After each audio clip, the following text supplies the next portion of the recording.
జై భీమ్, జై తెలంగాణ. గౌరవనీయులు పెద్దలు శాసన మండలిలో మన ప్రతిపక్ష నాయకులు గౌరవనీయులు శ్రీ మధుసూదనాచారి గారు, పెద్దలు మాజీ మంత్రివర్యులు, గతంలో దళిత బంధు లాంటి విప్లవాత్మకమైన పథకం భారతదేశంలో స్వాతంత్రానంతరం మొట్టమొదటిసారి మరి తన చేతుల మీదుగా ప్రవేశపెట్టే అదృష్టాన్ని దక్కించుకున్న గౌరవ మాజీ మంత్రివర్యులు శ్రీ కొప్పుల ఈశ్వర్ గారు, మరొక మాజీ మంత్రివర్యులు గౌరవనీయులు పెద్దలు ఆనాటి ఉద్యమం నుంచి మరి ఈరోజు ప్రతిపక్షంలో కూడా సమర్థవంతంగా తన పాత్ర పోషిస్తున్న అన్న శ్రీనివాస్ గౌడ్ గారు, మాజీ మంత్రివర్యులు పెద్దలు, విశేష రాజకీయ అనుభవం కలిగిన సీనియర్ నాయకులు, ఎప్పుడు కూడా మరి స్ఫూర్తిదాయకంగా మాకు సలహాలు సూచనలు అందజేసే గౌరవనీయులు శ్రీ పొన్నాల లక్ష్మయ్య గారు, రాజ్యసభ సభ్యులు పెద్దలు సోదరులు, మొన్న డీలిమిటేషన్ విషయంలోనైతేనేమి, అదేవిధంగా హైదరాబాద్ సెంట్రల్ యూనివర్సిటీలో జరుగుతున్న దాష్టీకాల విషయంలో అయితేనేమి మన పార్టీ తరఫున రాజ్యసభలో అద్భుతంగా ప్రసంగించిన గౌరవనీయులు వద్దిరాజు రవిచంద్ర గారు, ఒక పోలీస్ అధికారిగా అత్యున్నత స్థాయిలో అడిషనల్ డైరెక్టర్ జనరల్ ఆఫ్ పోలీస్గా పనిచేస్తూ ఇంకా 8 సంవత్సరాల అనుభవం, 8 సంవత్సరాల అక్కడ అవకాశం ఉన్నా, సర్వీస్ ఉన్నా దాన్ని వదిలిపెట్టి ఇవాళ అధికార పార్టీ ఏ ఆఫర్ కావాలంటే ఆ ఆఫర్ ఇస్తానంటే కూడా అవన్నీ పక్కన పెట్టి కేసీఆర్ గారి నాయకత్వంలోనే తెలంగాణకు సంపూర్ణ న్యాయం జరుగుతుందని చెప్పి వాళ్ళ మనతో పాటు ఒక సైనికుడిలా ముందుకు పరుగు పెడుతున్న గౌరవనీయులు ఆర్ఎస్ ప్రవీణ్ కుమార్ గారు, తమ్ముడు ఎస్సీ ఎస్టీ కమిషన్ మాజీ అధ్యక్షుడు సోదరుడు ఎర్రోల శ్రీనివాస్ గారు, పెద్దలు శ్రీమతి తుల ఉమ గారు, కరీంనగర్ జిల్లా పరిషత్ మాజీ అధ్యక్షులు, మాజీ మంత్రివర్యులు రాయేశం గౌడ్ గారు, మాజీ రాజ్యసభ సభ్యులు పెద్దలు చంద్రశేఖర్ రెడ్డి గారు, ఎమ్మెల్సీ దాసోజి శ్రవణ్ గారు, తమ్ముడు బాల్కా సుమన్ గారు, ఇంకా రాజీవ్ సాగర్ గారు, మాజీ ఎమ్మెల్సీ సోదరులు సుభాష్ రెడ్డి గారు, వేదిక పైన ఆసీనులైన ఎంఎన్సీ నన్న ఇంకా అందరికీ పేరు పేరున, అదేవిధంగా వేదిక ముందు ఆసీనులైన పెద్దలకు, పత్రికా మిత్రులకు పేరు పేరున అందరికీ హృదయపూర్వకంగా డాక్టర్ బాబాసాహెబ్ 135వ జయంత్యుత్సవ శుభాకాంక్షలు మీ అందరికి కూడా తెలియజేసుకుంటా ఉన్నాను.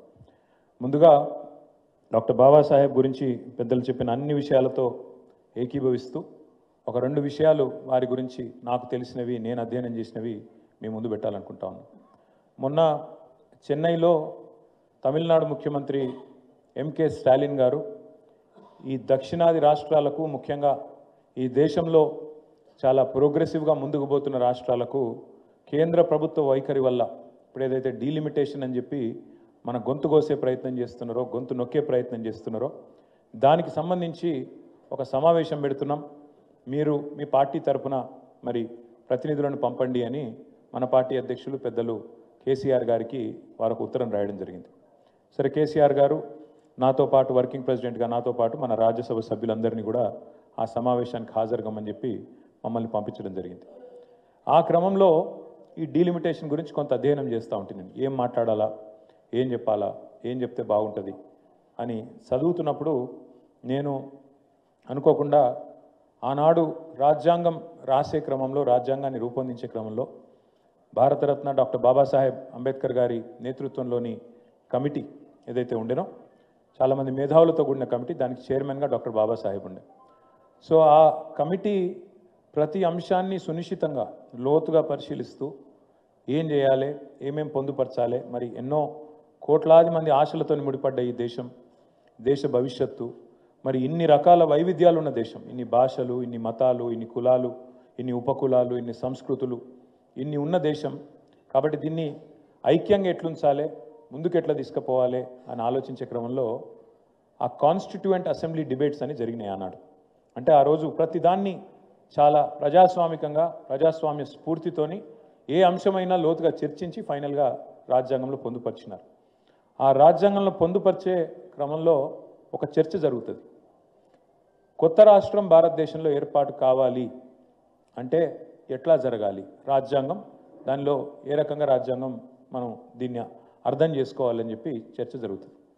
చర్చ జరిగితే కొంతమంది అందులో సభ్యులు మాట్లాడుతూ ఏ రాష్ట్రం నుంచి అయితే వేరుపడదలుచుకున్నారో ఆ రాష్ట్రం యొక్క అనుమతి ఉంటేనే, ఆ రాష్ట్రం యొక్క శాసనసభ తీర్మానం చేస్తేనే వేరుపడాలే, లేకపోతే కుదరదు అని కొంతమంది వాళ్ళు ప్రపోజ్ చేస్తారు, ప్రతిపాదిస్తారు. దాని మీద చర్చ చాలా జరుగుతుంది. 2 రోజులు 3 రోజులు చర్చ జరుగుతుంది. ఆఖరికి చైర్మన్గా డాక్టర్ బాబాసాహెబ్ అంబేద్కర్ గారు ఒక మాట చెప్తారు. ఇద్దరు అన్నదమ్ముళ్ళు ఉంటే చిన్నవాడు నాకు అన్యాయం జరుగుతుంది నేను ఏరుపడతా అంటే పెద్దవాడి అనుమతి కావాలంటే కుదరది. మందబలంతో మరి నాకు సంఖ్య ఉంది కదా, నేను పెద్దవాడిని కదా, నాకు శక్తి ఉంది కదా, కాబట్టి నేను చిన్నవాడిని శాశ్వతంగా తొక్కి పెడతా అంటే ఆ చిన్నవాడికి ఎన్నటికి కూడా న్యాయం జరగది. ఇదే సూత్రం కొత్త రాష్ట్రానికే కాదు, అల్పసంఖ్యాకులుగా ఉండే మైనారిటీలకు వర్తిస్తుంది, తక్కువ సంఖ్యలో ఉండే మరి ఇతర వర్గాలకు కూడా వర్తిస్తుంది. అదే మాదిరిగా అంటే దానికి ఒక అద్భుతమైన మాట వాడతారు వారు, టిరనీ ఆఫ్ మెజారిటీ. టిరనీ ఆఫ్ మెజారిటీ అంటే మందబలంతో అవతలవాడి గొంతు నొక్కేయడం. అది ఉండకూడదు, ప్రజాస్వామ్యంలో అది కరెక్ట్ కాదు అని మాట్లాడి పొట్లాడి అందరిని ఒప్పించి మెప్పించి ఆర్టికల్ 3లో కొత్త రాష్ట్రాల ఏర్పాటుకు మరి ఆ ఉన్న రాష్ట్రం యొక్క అనుమతి అవసరం లేదు అని పెట్టి ఇవాళ మనం తెలంగాణలో మాట్లాడుతున్నామంటే దానికి కారకుడు ఒకే ఒక్కరు పెద్దలు డాక్టర్ బాబాసాహెబ్ అంబేద్కర్. అంటే ఆయన ముందు చూపు గురించి చెప్పడానికి అంటే ఆయన దశాబ్దాల తర్వాత వచ్చే పరిణామాలను కూడా ఊహించి ఎట్లా అర్థం చేసుకోవాలి భారత సమాజాన్ని అని ఆలోచించి తర్కంతో లాజికల్గా ఆయన తీసుకున్న ఆనాటి ఒక నిర్ణయం మనకు అల్టిమేట్గా రాష్ట్రం ఏర్పడడానికి దోహదపడ్డది. కానీ ఇవాళ 78 సంవత్సరాలు స్వాతంత్రం వచ్చిన తర్వాత, రాజ్యాంగం అమల్లోకి వచ్చిన తర్వాత దాదాపుగా మరి 73 సంవత్సరాలు. ఒకసారి మనం ఆలోచించాల్సిన అవసరం ఉంది. అంటే బాబాసాహెబ్ యొక్క ముందు చూపు, ఆయన ఆలోచన ఎంత గొప్పదంటే ఆయన నిజంగా చెప్పాలంటే కొంతమంది కేవలం ఆయన కొన్ని వర్గాలకు నాయకుడు, అందులో ముఖ్యంగా ఆయన దళిత జాతిలో పుట్టిండు కాబట్టి, దళిత బిడ్డ కాబట్టి ఆయన దళిత జాతికి మాత్రమే నాయకుడు అన్నట్టుగా కొంతమంది ఆయనను తక్కువ చేసే ప్రయత్నం చేస్తారు. కానీ వాస్తవం ఒక మహాత్మా గాంధీ, ఒక జవహర్లాల్ నెహ్రూ, వారితో పాటు కొట్లాడిన ఇంకా వేలాది లక్షలాది మంది స్వాతంత్ర సమరోద్యమంలో ఎంత కీలక పాత్రనైతే పోషించిండ్రో, స్వాతంత్రానంతరం ఇవాళ ఆధునిక భారతానికి నిజంగా చెప్పాలంటే ఒక అద్భుతమైన పునాదేసిన వారందరి సమకాలికుడు, వారందరితో పాటు ధీటైన నాయకుడు డాక్టర్ బాబాసాహెబ్ అంబేద్కర్ అనడంలో ఎవరికి రెండో ఆలోచన అవసరం లేదు. వాస్తవం అది. అంత గొప్ప రాజ్యాంగాన్ని రాసింది వారు. అంత గొప్ప రాజ్యాంగం అని ఎందుకంటున్నా అంటే ఒకసారి మీరు ఆలోచించండి. దేశానికి స్వాతంత్రం వచ్చినాడు ఇవాళ చాలామంది తెలిసి తెలియక ఏదో మాట్లాడతారు, ఎప్పుడు దేశం ఇట్లే ఉండే అన్నట్టు మాట్లాడతారు. ఎప్పుడు దేశం ఇదే రూపంలో లేకుండే. ఆనాడు 565 ప్రిన్స్లీ స్టేట్స్ ఇండియాలో, భారతదేశంలో చిన్న చిన్న చిన్న చిన్న చిన్న చిన్న టుకుడాలు. ఇవాళ 28 రాష్ట్రాలు ఉన్నాయి. అయాల 565 చిన్న చిన్న చిన్న చిన్న రాజులు, సామంత రాజులు, జమీందారులు, వాళ్ళ కింద ఇంకోడు 565 ప్రిన్స్లీ స్టేట్స్ అందరు వాటి. ఇది ఆనాటి పరిస్థితి. ఇక మీకు తెలుసు ఎన్ని భాషలు, ఎన్ని మతాలు, ఎన్ని కులాలు, ఎన్ని ఉపకులాలు, ఎన్ని సంస్కృతులు. నలుగురు కలిసి ఉండాలంటే చాలా కష్టం. నలుగురు మనుషులు కలిసి ఉండాలంటే ఏదో ఒకటి చూసుకుంటారు. వాని కులం నాది ఒకటి కాదనో, వాని మతం నాది ఒకటి కాదనో, వాని భాష నాది ఒకటి, ఏదో ఒకటి మొత్తానికి కలిసి ఉండు కష్టం. మరి అట్లాంటిది ఇన్ని వైవిధ్యాలు ఉన్న ఈ దేశాన్ని శాశ్వతంగా ఒక సుదీర్ఘకాలం ఉండాలి, కలిసి ఉండాలి అంటే ఏం చేయాలి అని ఆలోచన చేసి డాక్టర్ బాబాసాహెబ్, ఆ తర్వాత మొట్టమొదటి SRC doctor Fazal Ali, supreme court మాజీ జడ్జి, అందరూ కూడా ఆలోచించి చాలామంది మేధావులు గట్టి పునాది పడాలి, దేశం ఐక్యంగా ఉండాలి, భవిష్యత్తులో కూడా విచ్ఛిన్నం కావద్దు. ప్రపంచంలో ఎన్నో దేశాలు విచ్ఛిన్నం అవుతున్నాయి, కానీ మన దేశం అట్లా కావద్దు, శాశ్వతంగా ఈ దేశం అజరామరంగా ఉండాలని చెప్పి ఆలోచన చేసి ఆనాడు భాష అనే ప్రాతిపదికన మొదటి ఎస్ఆర్సి పేరిట వారు మరి రాష్ట్రాలు ఏర్పాటు చేయాలని ఒక ఆలోచన తీసుకొని వస్తారు. అప్పుడు కూడా డాక్టర్ బాబాసాహెబ్ ఒక మాట చెప్పిండు. ఆనాడే ఆయన ఎంత గొప్పవాడంటే భాషా ప్రాతిపదిక రాష్ట్రాలు అనే మాట వచ్చినప్పుడు ఆయన ఒక గొప్ప మాట చెప్పిండు. అది కూడా మనం గుర్తు చేసుకోవాలి ఈరోజు. ఒక రాష్ట్రంలో ఒక భాష ఉండాలనేది మంచి ఆలోచననే, ఎందుకంటే అట్లా కొంత సారూప్యత ఉంటుంది, ఒకరితో ఒకరు అదే భాషలో మాట్లాడుకునే కథ ఉంటుంది, పంచాయతీలు తక్కువైతాయి అని చెప్పుకుంటూ ఒక రాష్ట్రంలో ఒక భాష ఉండాలనేది మంచి ఆలోచననే. కానీ ఖచ్చితంగా ఒక భాష ఒకటే రాష్ట్రంలో ఉండాలన్నది మాత్రం తప్పు. అవసరమైతే ఒక భాషకు 4 రాష్ట్రాలున్నా తప్పులేదు, 5 రాష్ట్రాలున్నా తప్పులేదు అని చెప్పి ఆనాడే మన తెలంగాణ ఏర్పాటుకు కూడా ఆనాడే అంత దూరం ఆలోచించి, అంటే తెలంగాణ అనే కాదు ఎవరైనా సరే అవసరమైతే అడ్మినిస్ట్రేటివ్ కన్వీనియన్స్ కోసం, పరిపాలన సౌలభ్యం కోసం చిన్నగా ఉంటే తప్పేం లేదని ఆలోచన చేసిన నాయకుడు డాక్టర్ బాబాసాహెబ్. బాబాసాహెబ్ అంబేద్కర్ గారి గొప్ప నాయకత్వంలో, వారి ఆలోచనలో ఆనాడు న్యాయశాఖ మంత్రిగా వారు తీసుకున్న కొన్ని నిర్ణయాల వల్ల అల్టిమేట్గా భారత రాజ్యాంగం ఒక పటిష్టమైన పునాది మన దేశానికి వేసింది. ఇవాళ కూడా అదే రాజ్యాంగం, పాలకులు మారొచ్చు, పాలకులు అప్పుడప్పుడు తప్పులు చేయొచ్చు, పాలకులకు అప్పుడప్పుడు కొన్ని వేరే వేరే ఆలోచనలు రావచ్చు. కానీ అల్టిమేట్గా ఆ రాజ్యాంగం దాన్ని కాపాడాల్సిన వ్యవస్థలు పటిష్టంగా ఏర్పాటు చేసి, అంటే ఇవాళ మీరు చూసినారు నిన్న సుప్రీంకోర్టు నిన్న ఒక తీర్పు ఇచ్చింది. తమిళనాడు గవర్నర్ గారు ఒక 12 బిల్లులు అక్కడి రాష్ట్ర మంత్రివర్గం ఆమోదించి 12 బిల్లులు పంపింది. ఏది గవర్నర్ గవర్నర్ ఏం చేసిండు, నా ఇష్టం నేను దీన్ని సంతకం పెట్టా అని చెప్పి 7 నెలల్లో 10 నెలల్లో ఆయన కింద పెట్టుకున్నాడు, కూర్చున్నాడు. సంతకం పెట్టలే, నేను పెట్టా అన్నాడు. అల్టిమేట్గా ఏమైంది, తమిళనాడు ప్రభుత్వం విధి లేక సుప్రీంకోర్టుకు పోయింది. మనకు కూడా గతంలో అయింది, మీకు యాదకు ఉండాలి. మనం పంపిన బిల్లులు కూడా ఇట్లే పైకి వెళ్ళి ఫోన్ రాకపోతే మోడీయో అమిత్ షానో ఫోన్ చేయకపోతే నేను చెయ్యా, ఎందుకంటే మీరు వాళ్ళు మాతో ఒకటిగా లేరు కాబట్టి మేము చెయ్యమని చెప్పి గతంలో కాంగ్రెస్ ఉన్నప్పుడు అదే పని చేసింది. ఇప్పుడు బీజేపీ ఉన్నప్పుడు గవర్నర్ల వ్యవస్థను అట్లే దుర్వినియోగం చేస్తూ ఉన్నారు.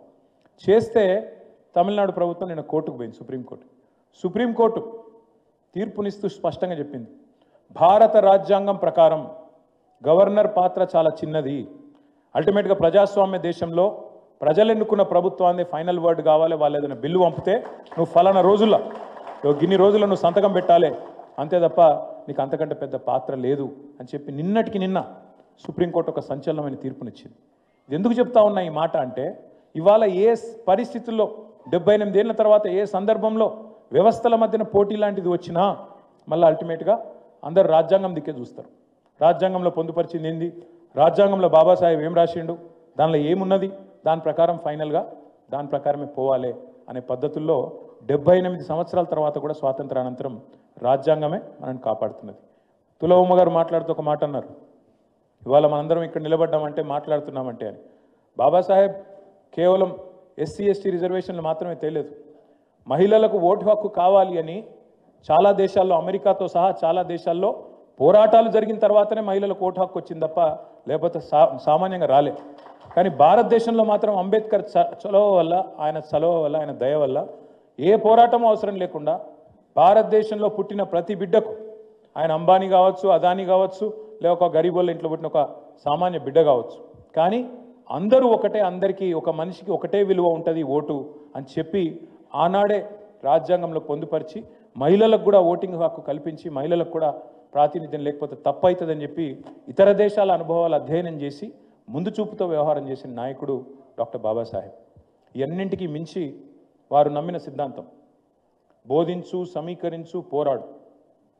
నిజంగా ఆ తత్వాన్ని పూర్తి స్థాయిలో ఆనాడు ఉద్యమ పార్టీగా, ఉద్యమ నాయకుడిగా ఆకలింపు చేసుకున్నది, అర్థం చేసుకున్నది, ఆచరణలో పెట్టింది కేసీఆర్ గారు.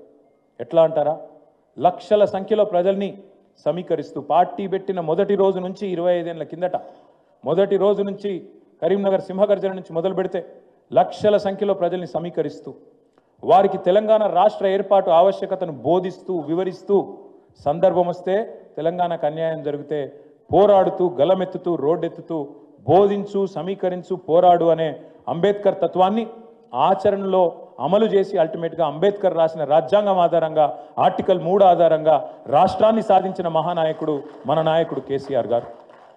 అదే మాదిరిగా రాష్ట్రాన్ని సాధించడంతో నాగలేదు, సాధించిన ఈ రాష్ట్రంలో అంబేద్కర్ గారు ఆనాడు చెప్పిన మాట ఏంది, ఆయన ఎంచుకున్న పందా ఏంది, ఆయన ఎంచుకున్న మార్గం ప్రజాస్వామ్యం, రాజ్యాంగం. ఆయన ఆలోచన, ఆయన ఆశయం సమసమాజం. అందుకే కేసీఆర్ గారు ఒక నినాదంగా మాత్రమే జై భీమ్ని తీసుకోలేదు, ఒక విధానంగా మార్చుకున్నాడు. దాన్ని మార్చుకున్నారు కాబట్టే దేశంలో ఎక్కడ లేని కార్యక్రమాలు మన రాష్ట్రంలో మనం చేసుకున్నాం. ఇప్పుడే నాకు డాక్టర్ ఆర్ఎస్ ప్రవీణ్ కుమార్ గారు చెప్తున్నారు, అన్న ఒకనాడు అంబేద్కర్ గారు అమెరికా పోవాలంటే, కొలంబియా యూనివర్సిటీ పోవాలంటే బరోడా మహారాజ్ పిలిచి, పిల్లగాడు చాలా తెలివైనడున్నాడు, అద్భుతాలు చేస్తాడు ఈ పిల్లగాడని చెప్పి ఆయన ఆశీర్వదించి బాబాసాహెబ్ నానాడు కొలంబియా పంపిండన్న. కానీ ఆయన బరోడా మహారాజు ఒక్క అంబేద్కర్ గారికి ఆయన దీవెన ఇచ్చిండు, కానీ మన ప్రభుత్వంలో మనం వేలాది మంది పిల్లల్ని అమెరికా పంపినాం, వేలాది మంది, లక్షలాది మంది పిల్లల్ని పటిష్టమైన పునాది 1022 పాఠశాలలు పెట్టి ఒక్కొక్క పిల్ల మీద, పిల్లోడి మీద భారతదేశంలో ఏ ప్రభుత్వం ఖర్చు పెట్టదు. నెలకు 10,000 రూపాయలు, సంవత్సరానికి 1,20,000 రూపాయలు ఖర్చు పెట్టి నీకు బట్టలు, పుస్తకాలు, బ్యాగులు, సాక్స్, బూట్లతో సహా మొత్తం ప్రభుత్వమే అమ్మ, అయ్యా మొత్తం అయ్యి, తల్లి, తండ్రి అయ్యి వారిని ప్రపంచంతో పోటీపడే పౌరులుగా తర్ఫీదునిచ్చి హిమాలయాలు ఎక్కించినా లేదా కోడింగ్ చేపించినా మరి అంబేద్కర్ ఆలోచన విధానాన్ని ఆశయాన్ని ఆచరణలో చూపెట్టిన నాయకుడు మన నాయకుడు కేసీఆర్ గారు. ఇంకొక మాట, కేవలం గురుకులాలు మాత్రమే కాదు, విదేశీ విద్య 20 లక్షల రూపాయలు ఎస్సీ ఎస్టీ పిల్లలైతే బాబాసాహెబ్ అంబేద్కర్ పేరు మీద ఓవర్సీస్, బీసీ విద్యార్థులైతే మహాత్మా జ్యోతిబా పూలే పేరు మీద, అదే మాదిరిగా వివేకానంద పేరు మీద అగ్రవర్ణాల్లో వెనుకబడ్డ పిల్లలు ఉంటే వాళ్ళకు కూడా మరి ఊతం ఇచ్చి వారిని కూడా ప్రపంచంతో పోటీపడే పౌరులుగా 7,000 మంది విద్యార్థులను 10 సంవత్సరాల కాలంలో మరి మన తెలంగాణ నుంచి మనం పంపించినట్టుగా భారతదేశంలో ఎవరు చేయలే. అట్లాగే వాళ్ళు చాలామంది మాట్లాడుతుంటారు మా నాయకులు ప్రైవేట్ సంభాషణలో నాతో, అన్న మనకు దళిత బంధు వల్ల కొంత నష్టం జరిగిందన్న రాజకీయంగా అని మాట్లాడతారు. సరే, రాజకీయంగా నష్టం జరిగితే జరగచ్చు కాక, కానీ రాజకీయాల్లో అప్పుడప్పుడు గెలుస్తాం, అప్పుడప్పుడు ఓడతాం, అవన్నీ నాకు కామన్, అది పెద్ద ఇష్యూ కాదు. నష్టం జరిగితే జరిగిండొచ్చు కాక పర్వాలేదు, కానీ కేసీఆర్ లాంటి ఒక సాహసి, ఒక స్వాప్నికుడు, ఒక దమ్మున్న కలేజా ఉన్న నాయకుడు మాత్రమే దళిత బంధు లాంటి పథకాన్ని ఆలోచన చేయగలుగుతారు. ఇంకోటితోని రాజకీయాలు ఆలోచించి లాభ నష్టాలు బేరీ చేసుకొని ఇస్తే సీట్లు వస్తాయా ఇవ్వకపోతే సీట్లు వస్తాయా అని ఆలోచించడానికి అర్థం కూడా కాదు. ఎందుకంటే ఒక రైతు బంధు పెట్టాలన్నా కలేజా ఉండాలి, ఒక దళిత బంధు పెట్టాలన్నా కలేజా ఉండాలి, ఒక డబల్ బెడ్రూమ్ ఇల్లు కట్టిస్తే పేదవాడికి అని చెప్పాలన్నా దమ్ము ఉండాలి. ఆ దమ్మున్న నాయకుడు కేసీఆర్.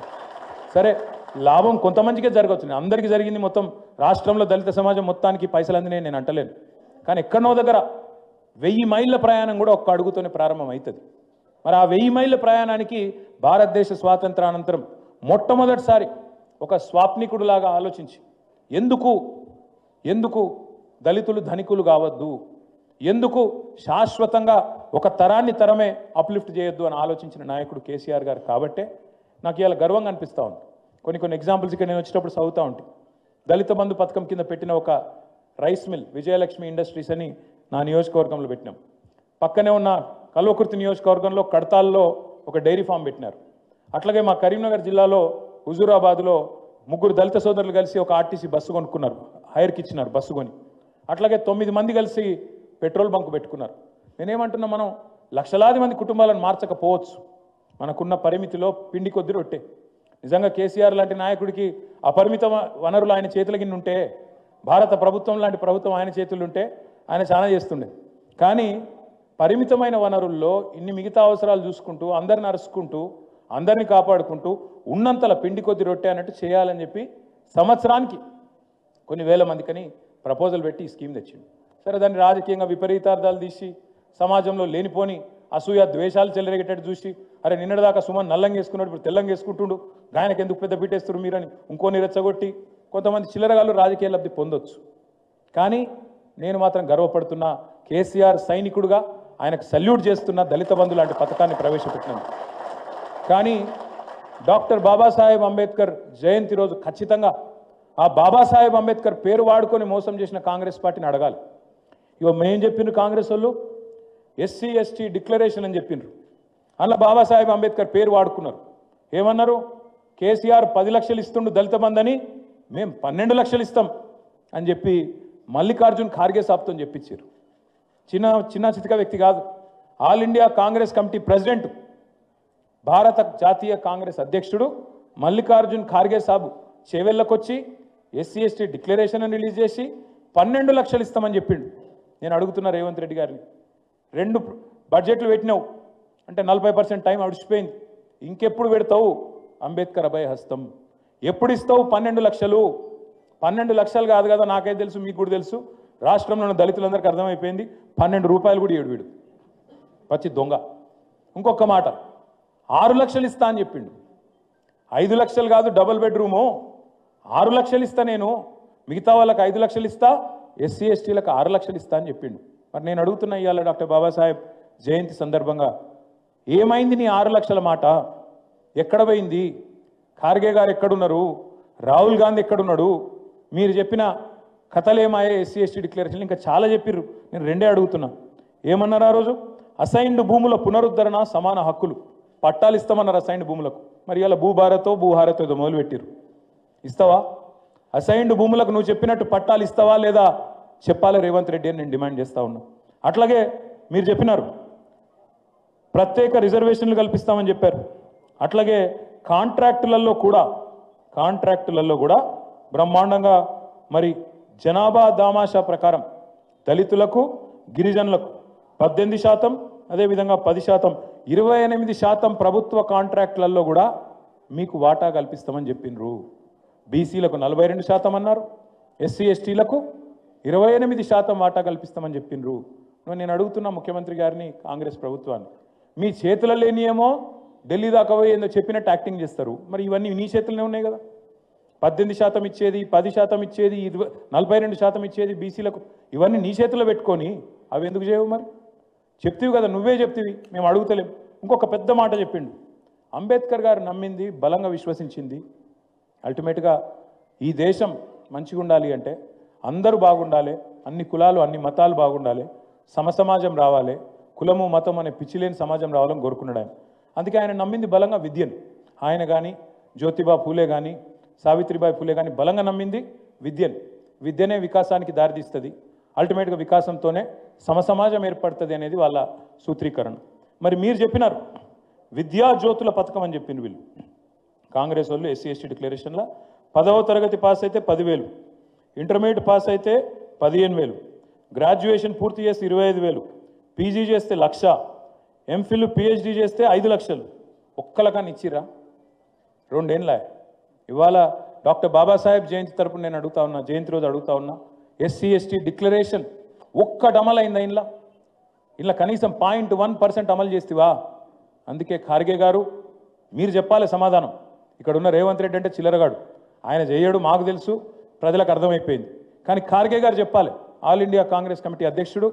ఎస్సీ ఎస్టీ డిక్లరేషన్ కోసం ఆనాడు మీరు వచ్చి చెప్తే ఇక్కడ దళిత జాతి నమ్మింది, మీరు వచ్చి చెప్పితే ఇక్కడ గిరిజనులు నమ్మినరు, మీకు నమ్మి ఓటేసి ఇలా అధికారం ఇచ్చిండ్రు. రేవంత్ రెడ్డి లాంటి వాడు చెప్తే నమ్మలే. అందుకే మిమ్మల్ని పిలిపించుకున్నాడు. బీసీ డిక్లరేషన్కి సిద్ధరామయ్య గారిని, ఎస్సీ ఎస్టీ డిక్లరేషన్కి ఖార్గే గారిని, రైతు డిక్లరేషన్కి రాహుల్ గాంధీ గారిని, యూత్ డిక్లరేషన్కి ప్రియాంక గాంధీ గారిని, మొత్తం మేనిఫెస్టోకు సోనియా గాంధీ గారిని, ఉన్న కాంగ్రెస్ నాయకులందరినీ ఢిల్లీకి వెళ్ళి దించి వీళ్ళు చెప్తే నమ్మతలేరు, లోకల్ వాళ్ళు వీళ్ళు బట్టెబాజుగాళ్ళని తెలుసు కాబట్టి పెద్ద పెద్ద వాళ్ళని పిలిచిగో ఇట్లాంటి విడుదల చేశారు. ఇవాళ మనం ఆలోచించాల్సింది, మనం అర్థం చేసుకోవాల్సింది, ఇన్ని రకాల మోసం చేసి గద్దెనెక్కితే బాబాసాహెబ్ అన్ని పెట్టిండు అంబేద్కర్ గారు, ఒక్కటి మర్చిపోయిండు. ఇది నేను తప్పుగా అర్థం చేసుకోవద్దు. ఇట్లాంటి లంగలు దొంగలు ఓటేసి రాజ్యంలోకి వచ్చినాక, అధికారంలోకి వచ్చిన తర్వాత వీళ్ళని ఎట్లా దించాలని మాత్రం మర్చిపోయింది సార్. ఎందుకంటే గింత దొంగలు ఉంటారని తెలియదు ఆయన. మమ్మల్ని అడుగుతున్నారు, నేను ఉత్తగా చెప్తలేను, నేనేదో బాధతో అని చెప్తలేను.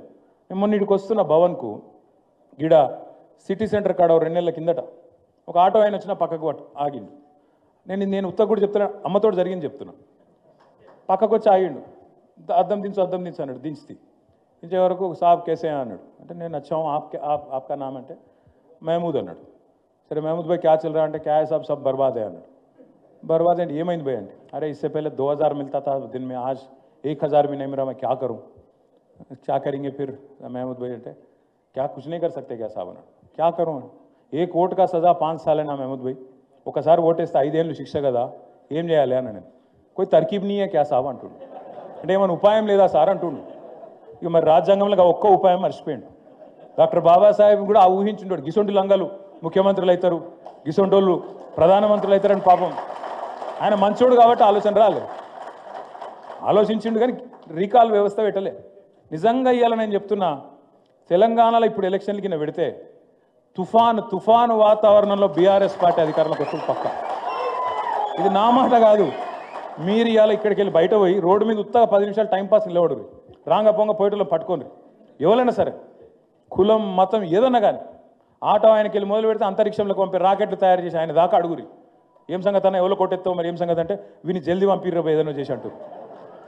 నేనేమంటున్నా అంటే దయచేసి మిమ్మల్ని ఆలోచించమని కోరేది కూడా, నేను సుప్రీంకోర్టు తీర్పు బాగుంది, గవర్నర్లకు కట్టడి చేసింది, మరి మన స్పీకర్లకు కట్టడి చేయొద్దా?